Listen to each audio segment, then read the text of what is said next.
And we're back with some more oxygen not included. And today it's going to be a mixed bag of projects. The reason being, we're getting close to that almost sustainability point. We've got lots of little side projects going on. I'm not sure I can keep it all down to one specific project, unfortunately. It's just too much going on. We got to finish this little mini base off so that we can stick everyone in it. I had to replace all of the atmosuit docks with iron ones because it turns out we're running out of gold. Yes, we're running quite short on it. We're down to less than 4 tons of this stuff. Turns out we were maybe a little bit too spendthrifty with that. Now, I've been doing some experiments on the side. There's problems with bunker doors over here in the top left that I mentioned in the last episode, and people came up with a few solutions on how to possibly deal with this. It's the automation wire here keeps getting severed every time you load up the game. The game doesn't seem to like this leftmost block. Someone suggested an automation wire bridge, and I threw it in, and it seems to have worked. After one reload, automation wire stayed maintained. So, yeah, if you've got the same problem, off you go. Other solution that was recommended was the rotate everything mod. And that also would have worked perfectly. It turns out you can rotate the doors, so you can rotate the bunker doors either direction, so the plug-in for the automation is on one side or the other. Same with the power. It's good to know. Also, you can do some other funny rotations. You can rotate it horizontally as well if you really want to. Just a nice little mod, though. I think I will uninstall it. I want to cut down on the amount of mods I'm running as much as possible, just to keep the game maybe not chugging so much. It won't help too much, but it can't hurt, right?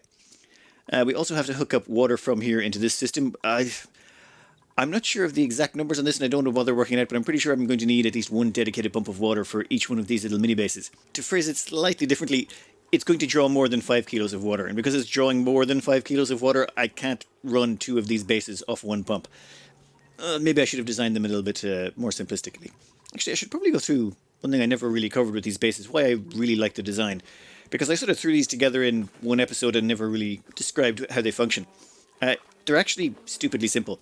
You've got one bed here, one bed below it, and then 2 dining chairs. So you've got 2 beds and 2 dining chairs in these 4 tiles of the base. And that is pretty much repeated everywhere. So there's 2 beds, 2 dining chairs, 4 beds, 4 dining chairs, 6 beds, 6 dining chairs. And you'll notice that it's under every 2 beds, and anywhere where there's no beds, there's no dining chairs. That was sort of the plan. Have everything so everything is one under the other. And then it was just a case of how many dupes you wanted. In this case, it was 48. That meant you were running 1 pipe of oxygen here, running into these atmosuits, would feed 8 docks. And at that point, you never really run into that problem of the oxygen running out. Well, that's what I found. If you tried running 10 docks off 1 full pipe of oxygen you used to get back up, it caused problems. That's why I switched to using 8. Seemed to work out quite well. But you end up with these 3 floors like this, and then it was just a case of, well, if we know how big the first 3 floors are going to be, we just have to squeeze in everything below that. You ended up with 3 floors of atmosuit docks because, well, yeah, you can fit 2 atmosuits in for every one. The numbers just work out really beautifully that way if you put in all the atmosuit docks right under the beds, the first row of beds, and if you keep everything to 8 beds in a bedroom. The reason being, you can expand these out. These bedrooms are not actually that big. If you look here, these are only, 48 tiles, and they can go up to 64. So you theoretically could squeeze in more beds, but then it just wouldn't be nearly as pretty and, symmetrically pleasing. Anyway, let's finish off this minor little base down here and then get on with the rest of the episode. We're just going to put the finishing touches on this little sucker here. We're going to dump in some polluted water for the cooling loop, hook the water up, just the usual. But something interesting has happened. Down here, we finally got our first overload, but it's on our heavy watt joint plate. It turns out it's a good thing we upgraded to that heavy watt conductive wire. The old stuff, the regular wire that can only support 20 kilowatts, the heavy watt joint plate, yeah, we need to get all of that off the grid. I'm pretty sure we've gotten rid of most of it so far, but this is one of the leftover ones.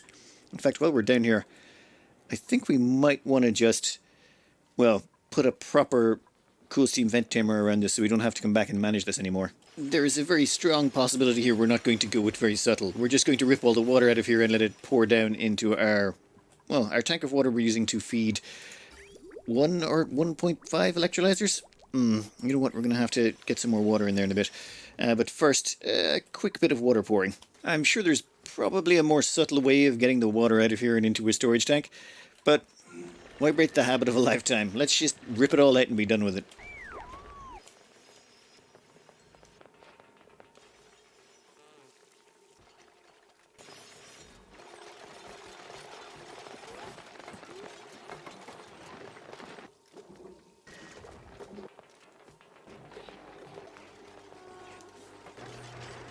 Last of the finishing touches go in place. We now have an operational steam tamer, and it still has 3.4 seconds before it 3.4 cycles before it activates from its last dormancy. we got that done with a little bit of time to spare. We've also managed to clean up most of the mess and water and gunk it left behind. One other little side project we took care of in the background was, where is it? It's over here. The amount of scalding messages I have got during this game because a dupe comes over here to pick up some clay or drop off some sand was driving me round the bend. So we've put in a pneumatic door, and the only people allowed in there are dupes in Atmo suits. If anyone accidentally gets in there, they can always exit through that one. That one was driving me crazy. But, you know, eventually I remembered, yes, we have a whole bunch of dupes in Atmo suits who can do that quite safely. Oh, and that's our old... this here used to be our old storage area. We can get rid of a lot of this and mop up however that water ended in there. Next project for today, we've already got this up and running. Oh wait, sorry, wrong micro base. They all look the same, okay? This one here is completely operational. Yep, we've got the cooling going on there. I did pump through a little bit of hot oxygen to start, which was maybe a bad idea, but we can fix that later. I think it's time we moved everyone into their new digs. In fact, we may just move across all the food entirely. If we move all the mushrooms and everything over here into this storage area, we should be just able to have all the new dupes live in here. We won't put in doors. We might not actually put in doors ever in this place. And this would be just sort of the staging area for all our new dupes.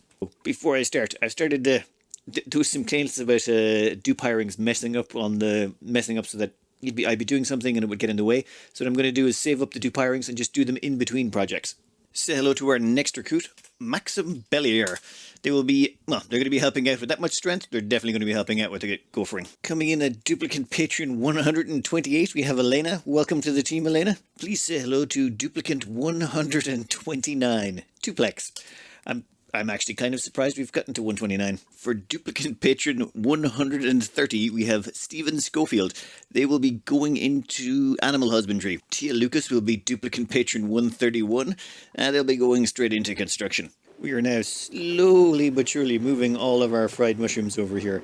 It'll take a little bit of time, but they'll all get dumped into that conveyor loader, dumped into our infinite storage, and then we can rest easy. How much have we got in there already? Already a couple of million calories, so we can get started. Time for a bit of a transfer. All we have to do is just delete the beds and the tables. That's it. This feels kind of weird. This was our original setup. This is where it all started. Well, now they'll all move into their other little mini base, and we can put in a fourth one here if we need it. So yeah, kind of going well. Now there is a bug. It turns out if you delete someone's dining table while they're eating at it, or maybe while they're going to it, I'm not quite sure, it bugs out their animations, and then every time they do anything that involves either sitting down or going to sleep or using the bathroom or washing their hands, instead they do the eating animation. So you might get a fun bunch of those. For the time being though, that's that taken care of. So it's time to go on to the next project of the day. I know, there's way too many of them.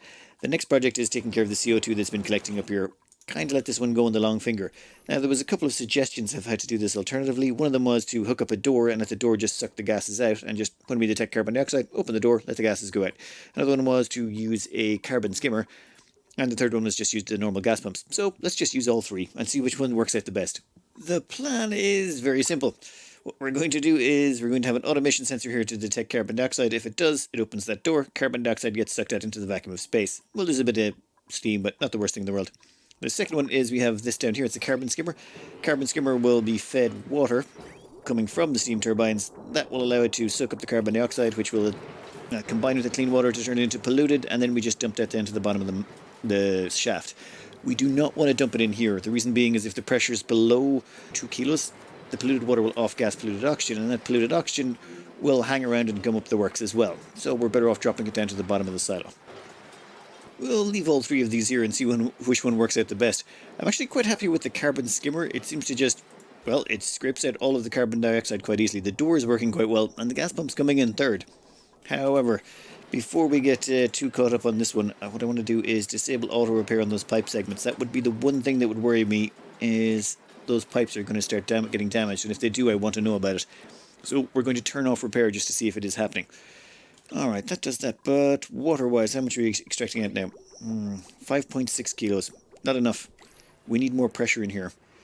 Well, we need the pressure to flow up better, so I think we're going to have to start scraping at the rocket chimney. Before we even begin scraping at the rocket chimney, the first thing we have to do is move all the doors one tile to the right. Currently all the rockets are leaving through, where is it, these 7 tiles here? So we want to scrape one tile to the right so our new rocket scrapers can go just a little bit further. We've already started putting in the base of one. Where is it? Well, how far down did I go? Okay, down here. That was a bit far.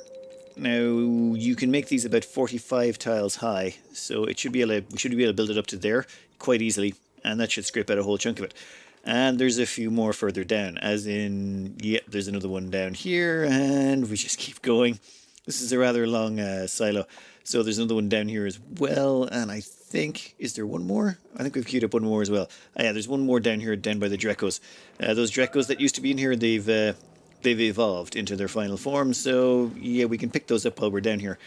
And, oh, and one last one here to scrape out the last of the, well, another chunk on that chlorine vent. I think we're going to leave these 2 rockets, or our 6 rotational rockets down here until we're ready to move them all 1 tile to the right. That will be a while though. So, yeah, this is going to take a bit of time. Yeah, when I say a bit of time, quite a bit of time. We've got a bunch of these rocket engines in place. And, oh, game, come on. And all the way along the way, we have these conductive wires going in, feeding into a couple of gas pumps, and the gas pumps are just going to pump steam right out of the room they're in, into the steam engines themselves. And we have installed another mod. We have installed a mod that allows us to build rockets stacked right on top of it. Well, you know what? We'll wait until this construction project is finished, and then we'll show you. Alright, we've got the gas pumps going. We're now starting to fuel up these rockets, but how big are we going to make them? This little mod adds a nice little touch. I'll put a link to the mod in the description. You can just go 1, 2, oh, and you can just keep stacking them. You don't need to wait until the module below it is built. You can just throw on the next module as you go. Oh, there we go. And what was it? Yeah, I think that's as high as we're going with that one, and we can then throw on the command capsule. Boom. And they can all be built independently of each other. So that means you can just queue up a giant rocket and it will get built. I don't think I've ever queued up this much rocket all at the same time. Oh, actually, no, maybe once. But that's still an awful lot of rockets queued up.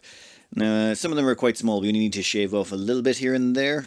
But down here, yeah, there's going to be an awful lot of shaving here near the end. But I think we want to shave out everything to the right first, just because once we take these offline, it's going to eat into our water production.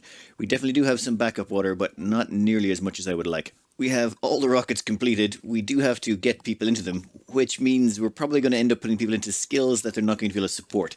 So we've thrown in some massage tables. This means when they come back, before we even get a chance to skill scrub them, we'll have to get them on the massage tables just to stop them from stressing out. Then we can skill scrub them. Also, I've queued up a couple of skill scrubs over here. So we have got, Griff Ballin and Boydra, I think it is. Yeah, Boydra. Both of them are getting skill scrubbed. Turns out I only have 1 cook in this entire 48 dupe mini base. Just one. One single cook. So they have a stockpile of meat that has been collecting because they don't have enough cooks to cook all the meat fast enough. Oops. It's just the way, as the dupes came in, we just threw them into the area. I never really balanced everything out properly. So we'll just we'll throw in a couple of extra cooks here and they should be able to catch up with that backlog in no time. Alright, there we go. 2 cooks on the job. They should easily be able to chew through all that barbecue. Well, all that meat and turn it into barbecue. Our calories are looking good, but we've almost got to the end of our slime. We've got 15 tons of slime left, and I'm just going to turn it all into mushrooms. Better to have that food in a stockpile just in case things go wrong than wasting the slime on anything else. We could turn the slime into oxygen, but honestly, considering the amount of oxygen we need, it would be like a drop in the ocean. With that done, it's time to go skill scrub a few more. The reason being, we need several of them to go into those rockets. Though the hardest part is going to be getting someone into this rocket up top. You can't place, what do you call these things? You can't place the entryways or the gantries. Gantries can't be placed on top of those tiles. So you'll notice we can put it down here, but the moment we start touching these tiles, you can't place anything anymore. So we're going to have to remove the backing plates and let a bunch of steam escape into the vacuum of space. That is rather unfortunate. We finally have all these rockets loaded up. It took a little bit of wrangling. Some of them didn't want to get into the rockets, and trying to load up 5 rockets all at once, it took me only 2 restarts and I managed to get them in. Now we just have to, well, tell them all to launch. And if we've done it right, they should all fire up, and they're not firing up. Okay, I've done something wrong. After much fiddling around and scratchings of heads, I realised there was a launch was blocked. Not because of the neutronium, but because a little bit of regolith got up here and is now parallel with that command capsule. That one piece of regolith right there is stopping the launch of 5 rockets simultaneously. Wonderful stuff. Okay, we'll get in some duplicants here and we'll have the rockets ready to go in no time. While that is going on, another good thing to note is we have knocked out the last of the research. All of the research is now complete all the way down to the very end. So we can now get rid of the research labs, and we don't really need to send out a research rocket anymore. That's why the Schweitzer has given off the research rocket and has been dumped into this to help with the scraping. We just have barely enough duplicants to keep everything going. We're on, what, 131 dupes, but we must have about 12 of them inside rockets right now, just doing missions. We're going to have to chain launch these rockets one at a time because, well, the ones below this rocket can't get out. The reason being, all this neutronium's in the way. Well, it was, and now it's all gone. Back to the star map, we can launch one of the others. Okay, number 4 can go. Oh, I must have these in reverse order. Now number 4 can launch, and it can rip out everything that's in its way. And once it's gotten rid of all that neutronium, good job, rocket, we can launch the next rocket. Whichever one it is, I'm not sure. There we go.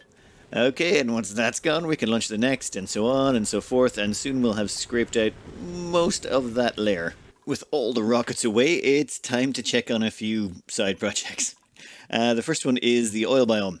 Yeah, we've pretty much cooked the entire oil biome. That's all of the crude oil that's left on the map. Everything's been, well, converted to petroleum. It's all up there. You know what? This is actually a good time to do some of the new hires that we've got going on. Duplicant number 132, we've got Stephen Curran. Welcome to the team, Stephen. Say hello to Nelson Gidas. He will be our 133rd duplicant, and they will be joining in our Mechatronics Engineer division. This was a 100% success. Well, this petroleum boiler was a 100% success. It managed to cook the entire oil biome, and you'll notice here with the heat spike, the magma still has not solidified. It would have to drop to, 1400 degrees before it starts to freeze. It's still all liquid down here. That's kind of amazing. I knew using a heat spike was good. I just did not realize how good it was. Down here, this sour gas, we're slowly scraping it out. There was suggestions to take the sour gas and condense it into methane, but there's just no point. We've got enough power that we don't need it, and we don't really need... Well, it'll give us a tiny amount of water, but... I mean, when you look at this rocket silo here, it's got, 74 kilos of gas pressure in here? We've got plenty of water. We're creating plenty of water. It's just a case of harvesting it, and this will provide us far more than whatever the sour gas will turn into.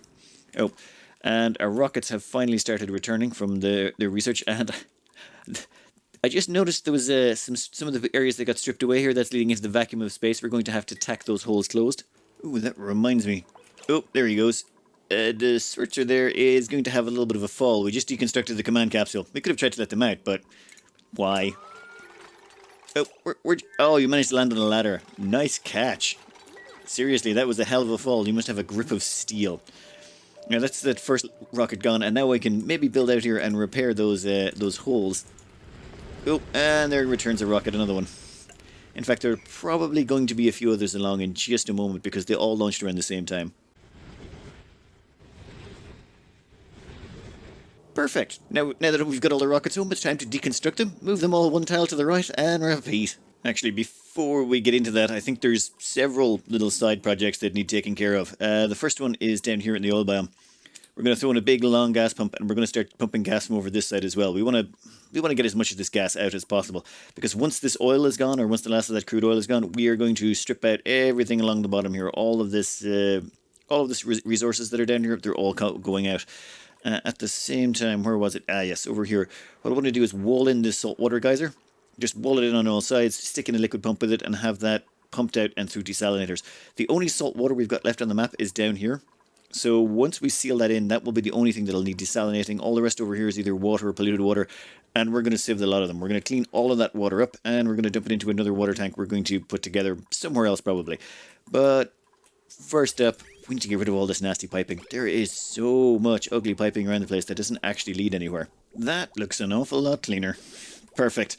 We're going to have all our salt water going here. Any filtered salt water we find, we'll dump it into the same section. It all gets pumped out of here through one desalinator and then off to our storage tank up the top. The reason I've turned that off for now, well, the reason I stopped pulling water out of here was, well, it's too full up top. Our water tank up here is beginning to max out. Once it gets to this point, we won't be able to put in any more water. So currently it's just getting filled with the 3 steam vents, 1 saltwater geyser, and anything that comes out of our rocket chimney. Don't think we're getting enough out of the rocket chimney just yet. We're up to what, 5 or 6 kilos? Ooh, 5 or 6 kilos. We need more though. That's not enough. And another printable. Say a quick hello to Hobbs Chan, duplicate 134, divers lung, and we'll probably put them in cuisine. I'm beginning to think I should probably have a few more cooks about the place. Welcome, duplicate number 135. Please say hello to REH. Damn, we're getting so close. One important mistake I made was I left these scanners here. I should have just deconstructed those. Have they kept the doors open? They'll open the doors if a meteor shower comes along. That was silly of me. It's just once you delete a rocket, these things default back to meteors, which is just so dumb. You know what? Let's just make them all do the same thing. That would be simpler. You can just detect that rocket. Yeah, boom. Once that gets deleted, it'll be fine. What was the next project? Actually, we should probably deconstruct this and make a fourth mini base. The reason being, we don't need this anymore, and having more space for everyone is probably going to be beneficial for us. We haven't quite maxed out, but we're going to get close to it soon.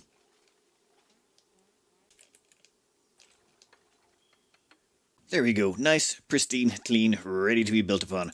Though there was a little bit of side work that needed to be done. Namely, this giant amount of piping going through here. This is all the oxygen that we've been getting from that we've been pumping through our ice biome. And that's still going. So we're going to keep routing that all the way down here to our farms and to our ranches. We'll eventually be decommissioning all of those, but for the time being we still need them, so we're going to keep routing them down here through there. Then that means this all has to go. All of the stuff in here. With the last of that gone, I think we've almost cleared this space. We'll just have to do a little bit of a zigzag on the power. We want the power to go around this as well. We sort of want this... we are going to mirror that base down here, so we just sort of want to have it parallel with this plastic ladder here. So everything to the left of this plastic ladder and below the steam vent needs to go. Well, between here to there. Right, everything is out of the way. All we got to do is just clear out the last of these ladders.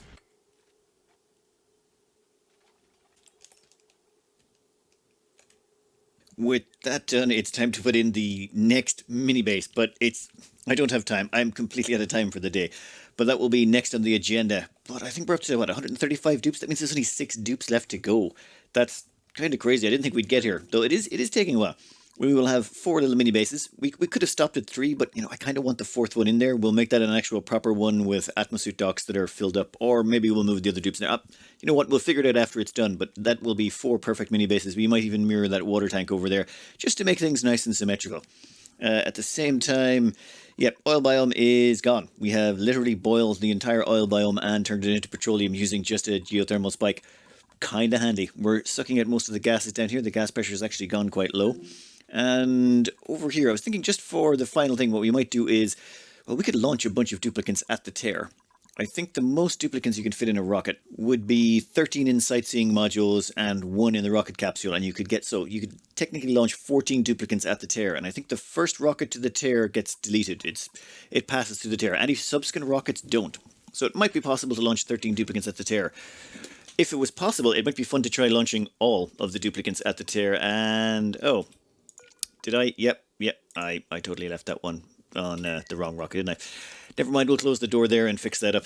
But yeah, let me know in the comments whether you'd like to see us try and launch as many duplicates at the tear as possible, or if you'd like to keep them around. I kind of think we should really keep them around. Having all of the duplicates around to actually fill up the base would seem, well, more normal considering the challenge we're going for. Anyway, I hope you enjoyed, and good luck.